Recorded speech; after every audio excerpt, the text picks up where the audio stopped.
Run, river, run, run through the hills. Run, river, run to the sea. Run, river, run to your place beneath the sun. Run, river, run over me. Hi, this is Jan Lewis. Welcome to be my guest today. We have from the Blackstone Valley Ham Radio Club, we have the founder, one of the founders, Bob Beaudet, and Mickey Callahan, who's also a member there. And I believe Mickey said that he joined in 2015. Welcome, guys. They have brought some interesting things about ham radios, and I've always been curious about it. And I found it was in the, which newspaper was it? I'm nuts for clicking articles. The Bellingham Bulletin Local. It was this great article. Blackstone Valley Amateur Radio Club Library Demo, April 29th. We'll talk about it over at the Bellingham Library. So welcome, guys. Thank you. Thank you. I have been informed that there are two types of, there's the K1 WMC and the K1 YRC. W1. Okay, W1. The one stands for Massachusetts or New England? It's actually New England. New England. So The north. one is New England.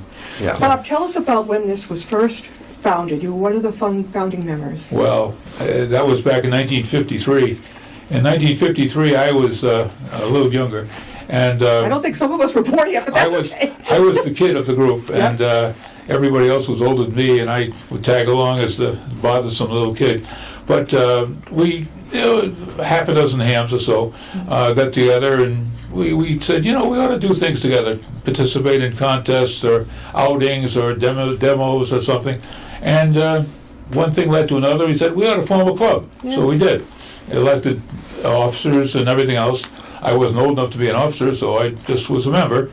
And that was in 1953. In 1954, we filed a charter with the state of Rhode Island, and we were chartered in 54, and have been ever since.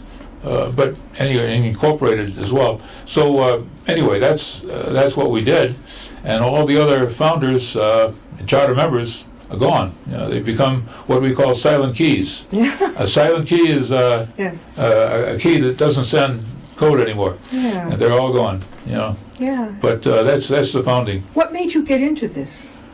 It's an odd story, and I'll try to shorten it. But in World War II, hams were banned from operating. They were banned. The government was afraid that the enemy was going to use our signals as a beacon or something, which was silly because they couldn't have. But that's another story.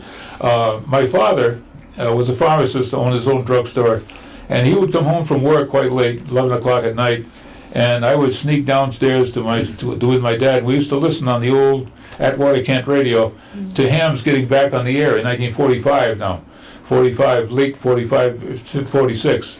So I was just a kid. I was 7 or 8 years old, and I listened to them every night, just about every night, and it gave me the spark. I said, gee, I'd love to do that. Yeah. Well, my father told me, wrongly, that you had to be 18. You don't have to be. No, you could be 2 years old, and if you pass the test, you get a license. Is it a hard test to pass? For a 2-year-old it would be, yes. But no, it's not hard. It's meant to be passed. Yeah. You could study for it for a week and come back and pass it. You think so? Oh, I guarantee it. Does it have math in it? A little bit, but not much. Not much. Don't say that. If it's algebra or trig, I'm out the door. There are 3 licenses that you have to go through. The first one is made to be very simple. The next one is more comprehensive, and the last one is a little bit difficult. So there are 3 tests. Well, not all at once, but there are 3 levels of license. Okay, so you can be kind of a beginner and stay there if you like it. Yep. You can stay right there. You can stay there if you wanted the rest of your life, but I don't advise that. Were you originally from Rhode Island? Mick, were you from, Mickey, were you from Rhode Island originally this time? Not originally. I grew up in Connecticut, and because of career moves, I've moved around the East Coast a bit. But I've always had an interest in electronics and radio, and as a kid, back in my 8th grade class, I actually built a shortwave radio as a science project. And that's what really got me going into the whole idea of ham radio operating, because on my shortwave radio I could hear all the amateur radio operators working, and But at that time, as usual, a lot of other things get in your way when you're a teenager. And, as I grew older, I kept thinking, oh, I've got to get back into this, I've got to get back into this. Yeah. And finally made a decision back in 2015 to really dive fully into it. Do you have kids in your families who think this is cool too? But, others in the family? Yeah, grandchildren, children that got into it? Well, no, I have a boy and a girl, a son and daughter, and they, my son has 3 kids. Not a one of them are interested in radio. You're Not a one. kidding me. No. None. No. I have no children, so nothing to pass on, but I have nieces and nephews, and unfortunately none of them have really shown any interest. My father was in radio up in Maine. He founded WIDE in Biddeford. He was a radio announcer. Yeah. And for years, he'd like that. Then, as I was growing up, I would listen to him. I was in my 20s. I would hear him always listening to talk radio, Jerry Williams and all the... I thought, this sounds so cool. I would love to do that. So I was in Brockton at the time, and I just went into the Brockton radio station, AM/FM, said, hi, I'd like to have a spot where I can have a talk show. And I had to realize that I had to start at the bottom.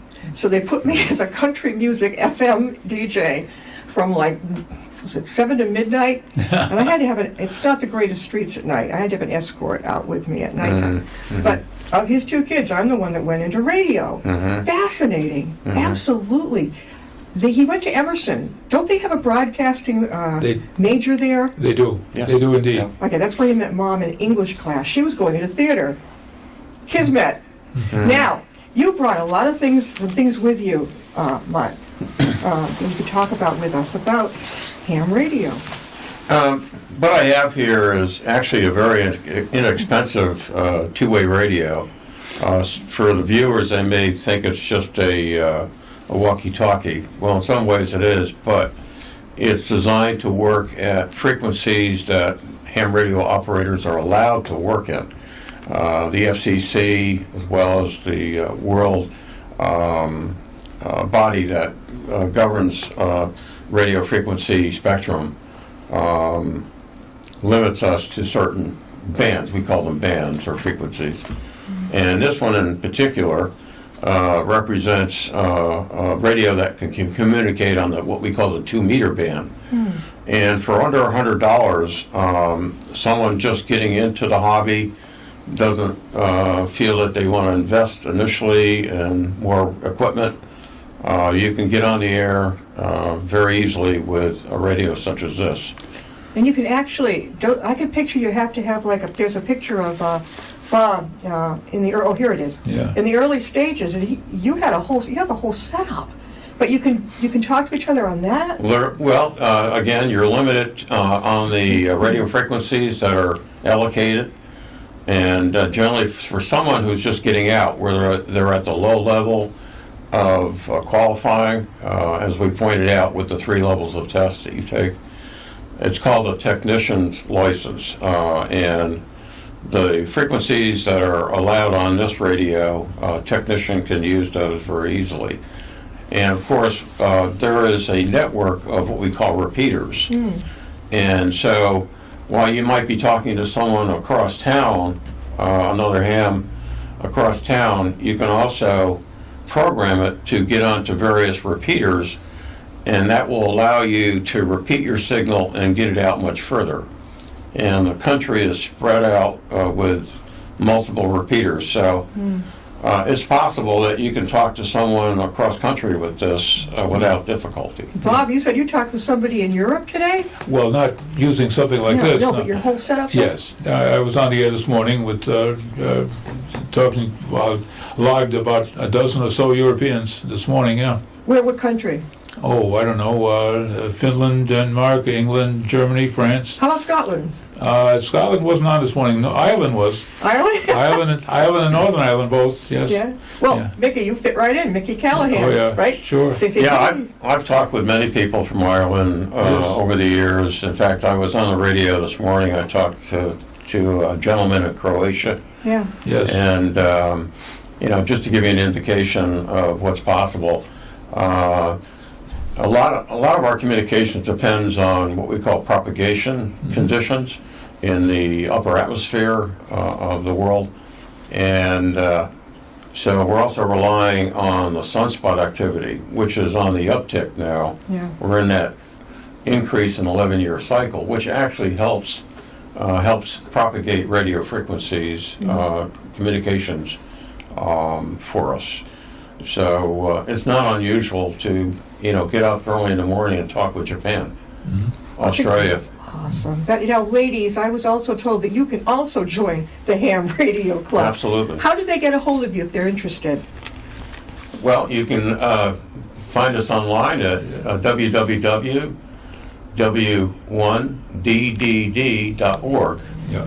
And certainly the website that Jan has indicated, you can reach me directly, and I'll be happy to help you and direct you to whoever needs to help you. Where do you meet?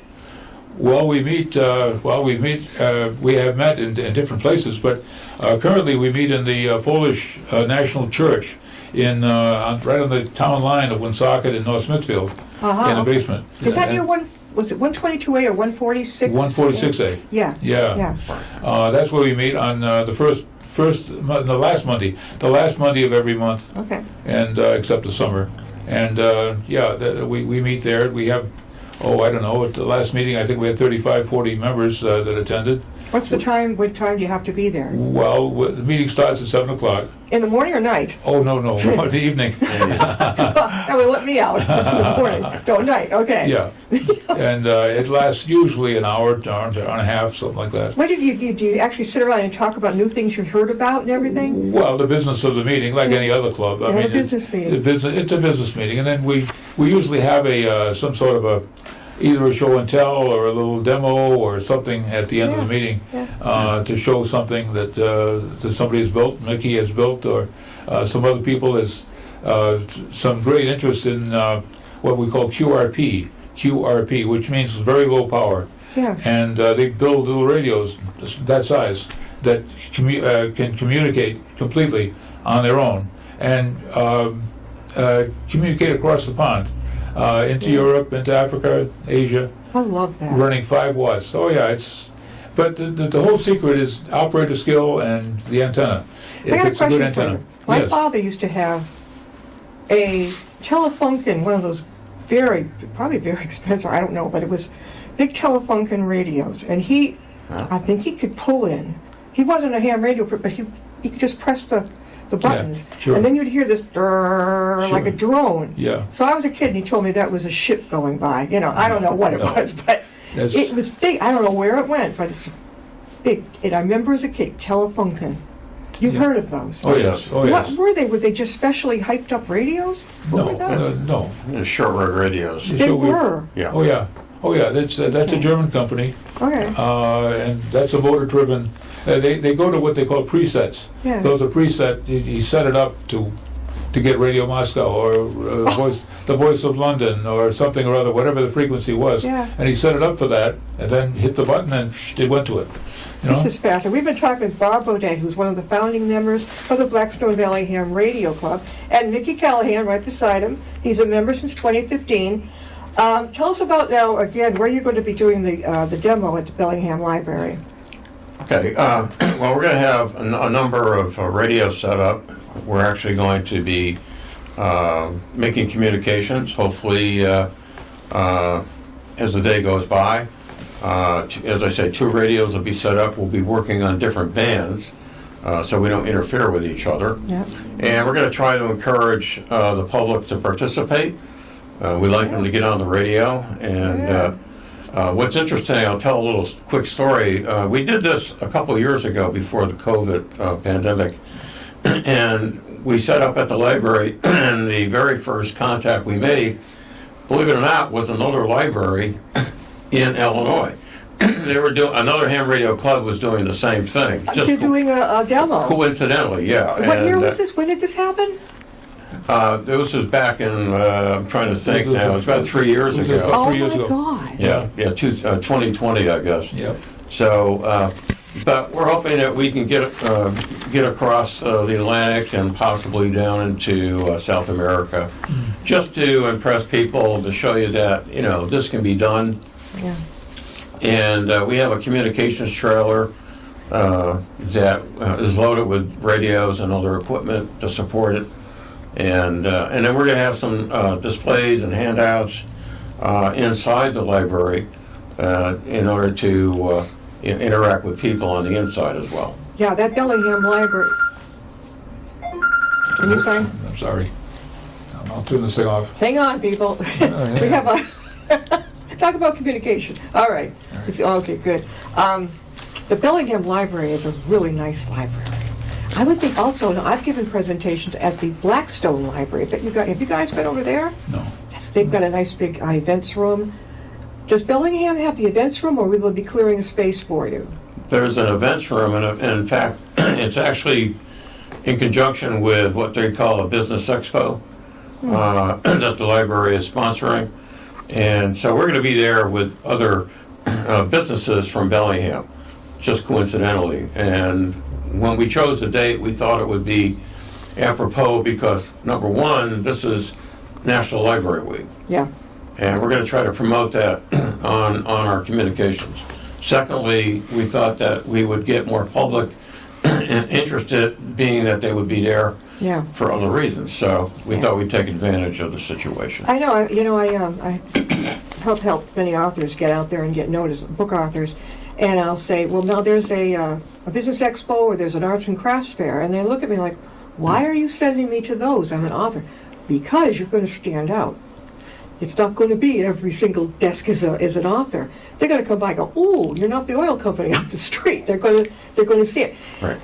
Nikki handed me a great thing. 22 things you can do with amateur radio. 1, expand your world. Talk around the world without the internet or cell phones. Use your own internet when the other one is down.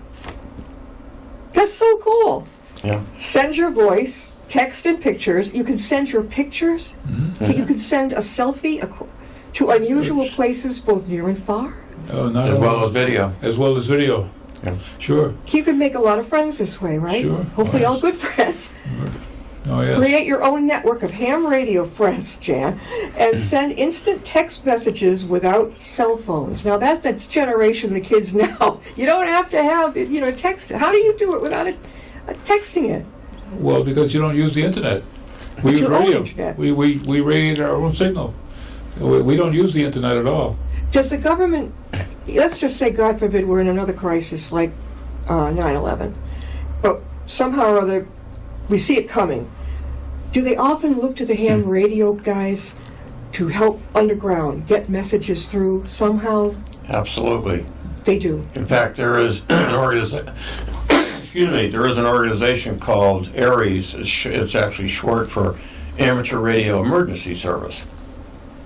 Some of our members are actually active participants in that subgroup, and they work with local emergency and municipal authorities, and can obviously help out if and when necessary.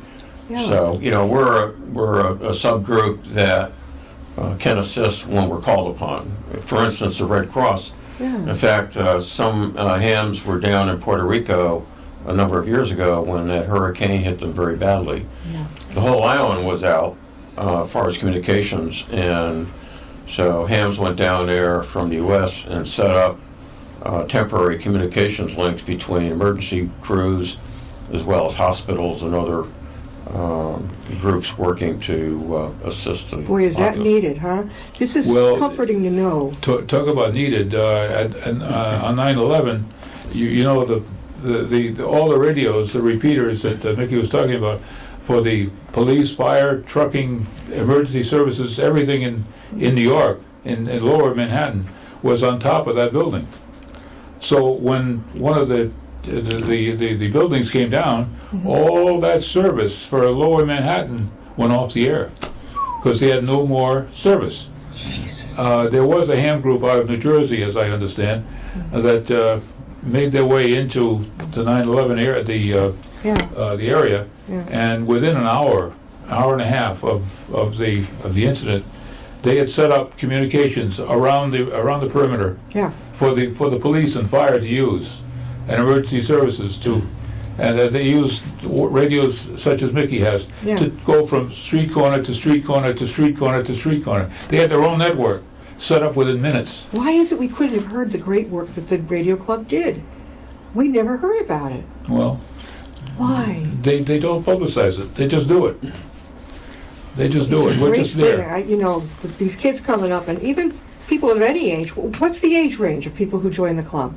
We just, I'm the chairman of the membership committee. I just approved somebody coming in at 22 years old. Very cool. Yeah, I'd like to have some younger ones too, Can the fathers and mothers bring kids with them too? and bring themselves too. Absolutely, Absolutely. Sure, absolutely, All right. and bring their neighbors. Be a single sleuth fox hunt for hidden radio signals Sure. with your GPS Geo Fox. What's that?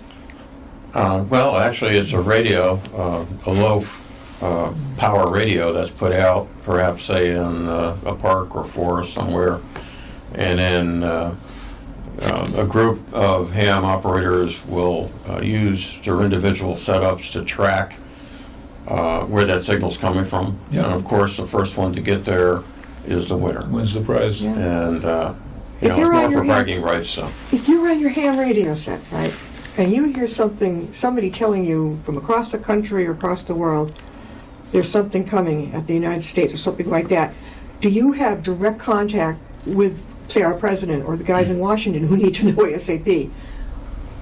Can that happen? Are you allowed to speak like that? Well, not directly to the president, but there are Military? authorities that one can connect to in order to convey a message. Okay. Sure. And Yeah. I mean, to give you an idea, I mean, there's been hikers that have been out in the wilderness that were saved through ham radio operation where there was no cell phone service. So, okay, so I've seen this on TV. So let's say you're a hiker and you're lost up in Mount Washington, Yeah. and your cell phone gets nothing, and you, let's say, have broken your ankle. How do they get through to a ham operator? Well, obviously they would have to have a radio in order to do that. Yeah. So, I mean, there are radios. I mean, if the hiker was smart enough and qualified, they would have Their own with them.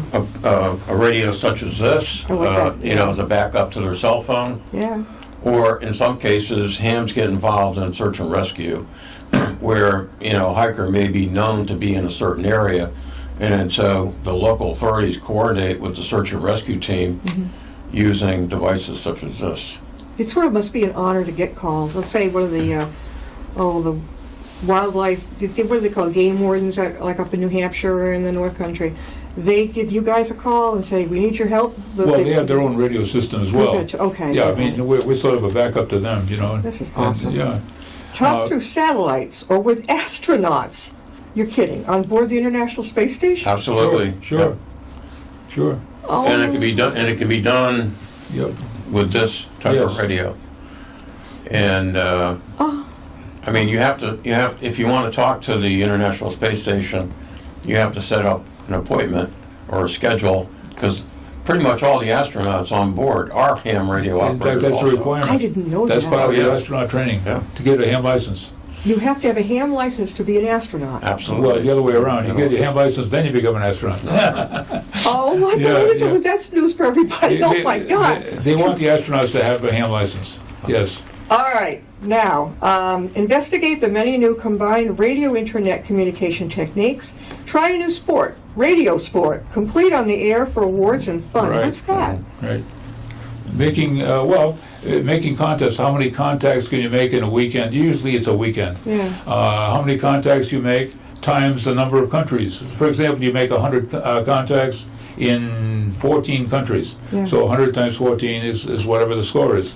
And whoever has the biggest score wins. Now, what do you win? You don't win money or anything like that. It's just you win. That's it. Not a steak dinner, nothing like that. No, nothing like that. Not even You a trophy. win. Sometimes you get a certificate. You can put on the wall if you wish. But it's just a contest. It's for competition. Yeah. And it sharpens up your operating skill. That's the reason we do it. Yeah. It sharpens up your skill to get to get better. You get better at your operating ability. But now both of you probably have had jobs other than, is this considered a hobby to you? It's a hobby. Yes. So what did you do, Mickey, for work before you got into this? Or Well, I'm actually a semi-retired now custom furniture and cabinet maker. a what? A cabinet maker? Yes. Aha. And I've been trained as an electronic engineer, but decided to change careers a number of years ago. And so this is what I do now. Bob, what did you do? What was your line of work? I worked for Raytheon. I worked for Raytheon in 42 years. I started off with them as a finance person, and I did finance reports and so forth until I got up a little bit higher. I went into recruiting, and I became a staffing manager for them. And I retired at the age, let's see, in 2000 as a staffing manager for Raytheon. Yeah. So that's none of this, by the way, had to do with technical work. It was handy. It was handy because in my job in recruiting, I had to recruit engineers. Yeah. So I had to know something about technology. Not as much as they did, but I had to be able to tell a good one from a bad one. You know. Well, we're going to have to wind up. Mickey or Bob, would you like to say again how they can get a hold of you? Well, the best way is the easiest way probably www.w1ddd.org. That's the best way. And on that webpage, on the club webpage, there are instructions there, an application, when the meetings are, what services, what activities we have. It's a very good website. This sounds like a lot of fun. It is. Is there any membership fee? I should ask that. Membership fee. There are dues to join the club. Okay, how much? What is it? $30. $30. That's great. Yeah, and there are family rates and so forth. Do you have to be handy electronically? You have to be what? Do you have to be really? I mean, it took me a while to learn how to use my computer. Well, do you have to be really cool about understanding that type of thing? No. Electronics of it? Not necessarily. I mean, and we have a cadre of very experienced people that would be more than happy to help you out and get you started and help you along. A lot of patience. You've only talked about voice. I promote Morse code, using the code. We also communicate in code. So, and we help you learn that too. Go see these guys on Saturday, April 20th. It's tomorrow for Tomorrow, Yes. tomorrow. All right. Well, hopefully this might go out tonight. Yeah. But anyway, they'll know where you have been. April 29th, which is Saturday, and they're going to be over at the Bellingham Library in Massachusetts. And it's 10 to 3, did you say? Well, actually, we'll start around 9. 9, maybe till as well. Anything else before that's coming up where they can catch that one? Are you going to be anywhere else coming up? Well, just quickly, we do what's called Field Day, and this is a national event where all the clubs who participate go out into the field, literally. Okay. And we're going to be down in Situate, Rhode Island, setting up portable stations. And we run for the weekend. It's the last weekend in June. Last full weekend of June, yep. Yeah. Okay. And there'll be information on our website. On the website. Yep. And the website again is? www.w1ddd.org. Thanks, guys, for being with us. This has been great. I've been waiting for them to come on until I had this article. I'm glad I got that newspaper. Thanks for being with us. Thank you. Thanks, Jan. Thank We'll you. see you Appreciate next it. time and be my guest.